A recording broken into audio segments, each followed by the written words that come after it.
지 얼마나? 끊었다고? 네. 이제 놓으셨잖아요. 아니, 놓은 적 없는데. 놓으신 거 아니세요? 아니, 놓은 적 없는데. UFC 좋은 거 있으면 합시다. 쫙 스트레칭 되는 자세거든. 저 경기로 인해서 완벽하게 나을 수 있는. 최근에 혹시 은간우 선수라고 아세요? 은간호 선수 알아요. 대단한 선수라고. 무시무시하더만. 그 무시무시한 선수가 최근에 경기를 치렀는데 반응을 뜨겁게 달군 그런 이슈가 있었는데 혹시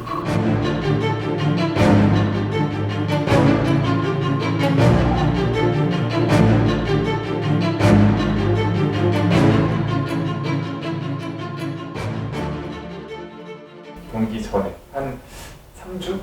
전방 십자인대가 파열이 되고 그리고 경기를 치른다 말이 된다고 생각하시죠? 완전 파열? 완전 파열.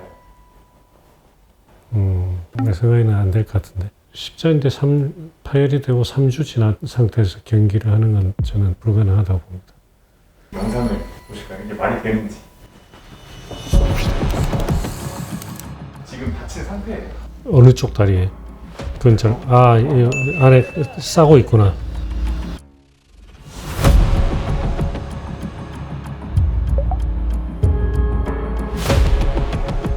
반응을 해주셔도 됩니다. 집중해서 봐. 근데 약간 동작이 약간 좀 부자연스럽긴 하네. 왜냐면 지금 이제 원래 이제 은간우 선수가 오른손잡이니까 기본 자세가 왼쪽 다리를 앞으로 하고 이렇게 이제 기본적으로 이제 이렇게 하잖아요. 왼쪽 다리를 앞으로 하고 이렇게. 그럼 이제 그 로킥을 항상 거의 이쪽을 맞게 되잖아요.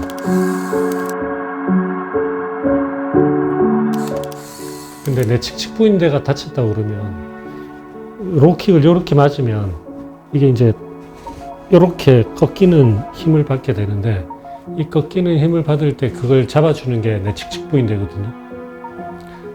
그러면 정신력이 강하다고 해도 이게 뭐냐면 이게 전방 십자인대하고 내 칙칙부인대하고 조금 다르게 이해를 해야 되는데 전방 십자인대는 예를 들어서 얘가 작동을 제대로 못한다 할 때 은간호 선수같이 근육이 엄청난 사람이면 그게 보상이 돼요. 근육이 보상을 할 수가 있어요. 그러니까 전방 십자인대 나가면 얘 허벅지뼈, 종아리뼈가 있으면 얘가 이렇게 앞으로 나가는 거를 잡아주는 게 전방 십자인대거든요. 근데 얘가 끊어졌다 칩시다. 끊어지면 얘를 이렇게 이제 이게 쑥쑥 이렇게 나갈 거 아니에요. 그죠? 근데 뒤에 햄스트링이 엄청 단단하면 햄스트링 얘를 잡아 당기거든. 후방 십자인대는 반대로 후방 십자인대는 이렇게 되는 걸 잡아주는 인대거든요. 그럼 얘가 후방 십자인대가 나가면 얘가 뒤로 밀리잖아요. 그러면 대퇴사두근이 앞에 이래 있는데 대퇴사두근이 엄청 강하면 얘가 앞에서 끌어주니까 근육 힘에 의해서 얘가 뒤로 밀리는 걸 잡아줄 수가 있단 말이에요. 그런 이야기도 있어. 미식 축구 선수들 중에 후방 십자인대 없는 사람들이 엄청 많다고. 없는 채로 다 경기를 그렇게 한대요. 왜냐면 그 사람들은 허벅지 근육, 대퇴사두근이 워낙 발달되어 있으니까 후방 십자인대 없어도 얘들이 이제 확 힘을 주면 얘가 뒤로 안 밀리는 거죠. 근데 내측측부인대는 좀 달라요. 내측측부인대는 전방, 후방 십자인대하고 다르게 얘는 얘를 보완해주는 근육이 없어요. 그래서 만약에 내측측부인대가 완전히 나갔다 칩시다. 완전히 나가면 이거는 그냥 이렇게 떨끄덕떨끄덕 해요. 계속 이렇게 덜렁덜렁한데 근육과 관계없이. 그러니까 계속 불안정성을 느끼는 거죠. 그럼 지금 예를 들어서 은간호 선수가 내측측부인대를 다쳤다라고 하면 우리가 이제 보통 인대 다친 걸 그레이드 1, 2, 3로 나누거든요. 이렇게 섬유 파이버들이 있잖아요. 그러면 얘들이 부분 파열이 어느 정도 되는가에 따라 가지고 그레이드를 나누는 거예요.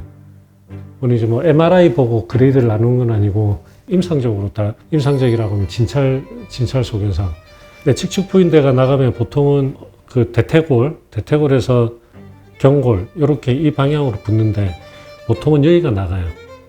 거의 다 대퇴골 부착 부위가 나가거든요. 근데 칙칙 부위인데 부착 부위를 딱 눌렀을 때 아파. 환자가 아파요. 근데 우리가 이걸 이렇게 흔들어 볼 수 있거든. 딱 흔들었을 때 짱짱하단 말이에요. 그 불안정성은 없다. 아파는 하는데 불안정성은 없다. 이걸 그레이드 1이라고 그래요. 네. 아주 일부가 파열이 된 거죠. 섬유가. 그 다음에 그레이드 2는 뭐냐면 뭐 당연히 아프기도 하고 이렇게 흔들어 봤을 때 정상이 이 정도라면 이제 약간 벌어지는 거죠. 약간 흔들흔들 하는 거죠. 근데 엔드 포인트는 있는 거예요. 가다가 딱 멈추는 거. 그러니까 완전 파열은 아닌 거예요. 일부 파이버가 남아있는데 그 끊어진 정도가 약간의 불안정성을 일으킬 정도. 그걸 그레이드 2라고 그래요. 그레이드 3는 엔드 포인트가 없는 거예요. 덜렁덜렁. 이게 완전히 다 나간 거죠. 모든 섬유들이. 예.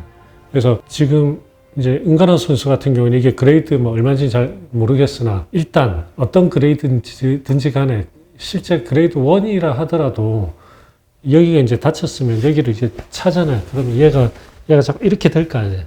차면. 그럼 여기가 다친 데가 척척 이렇게 되잖아. 당겨지잖아요. 그러면 통증이 되게 많이 올 거거든요. 후반부를 보시면은 놀랄 일이 생깁니다.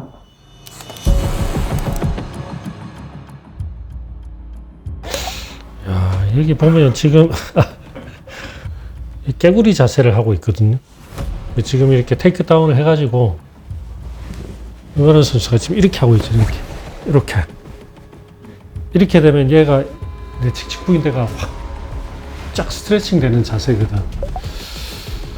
저게 회복되지 않은 상태에서 이 자세 하기가 진짜 힘들 텐데요.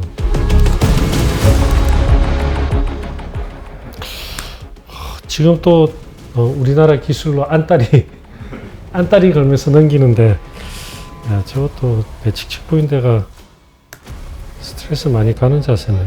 그레이드 1일 수가 있네요. 네, 그럴 수 있을 것 같아요. 그레이드 2만 가도 3주 만에 이 정도 회복하기가 힘들고.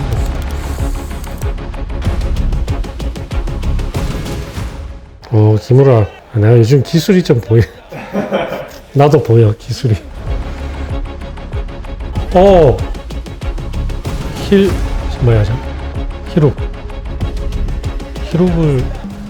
히룹을 제대로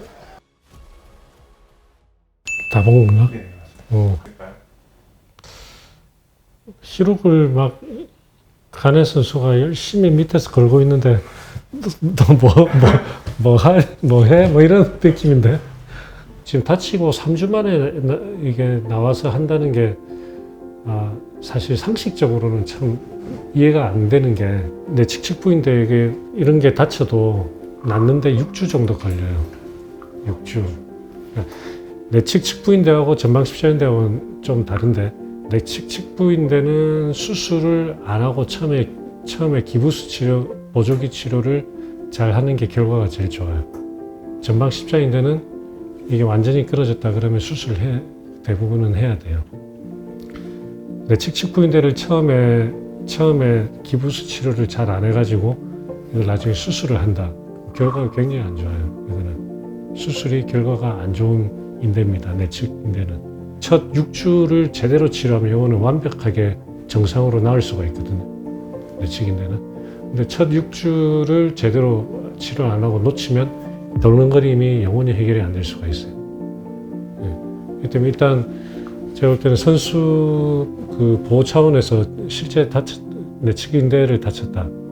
그러면 저렇게 경기에 나가는 건 옳지가 않고 3주 만에 저 나간 경기가 사실 나중에 후회될 수 있는 그런 저게 저렇게 아무렇지도 않게 저렇게 될까 싶은데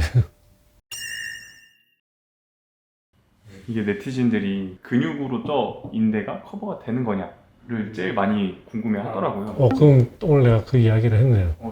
일단 첫 번째 이제 정리를 하면 완전 파열이든 완전 파열이 아니든 3주 만에 나가서 저런 경기력을 보인다는 것 자체가 부분 파열이라 하더라도 저거는 정말 상상을 초월하는 일 같아요. 두 번째, 그러면 완전 파열일까 부분 파일일까에 대해서는 전방 십자인대는 완전 파일이다 하더라도 가능은 할 수 있겠다 라는 거고, 내측 측부인대는 완전 파일이다 그러면 저건 불가능할 것 같아요. 왜냐하면 저거는 근육이 받쳐줄 수 없는 인대이기 때문에 완전 파일이다 그러면 계속 관절이 떨끄덕떨끄덕 하거든. 아무리 뭐 정신이 좋다더라도 저런 자연스러운 어떤 동작들이 나오는 건 저는 불가능하다고 봅니다.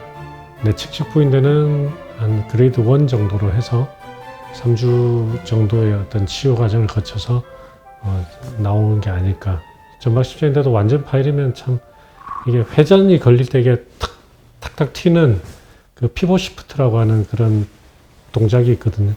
그게 이제 딱 걸릴 때 이게 무릎이 툭 튀는 그런 불안정성이 생길 수가 있긴 한데, 뭐 어쨌든 그래도 은간호 선수니까 그거는 제가 열어놓겠습니다.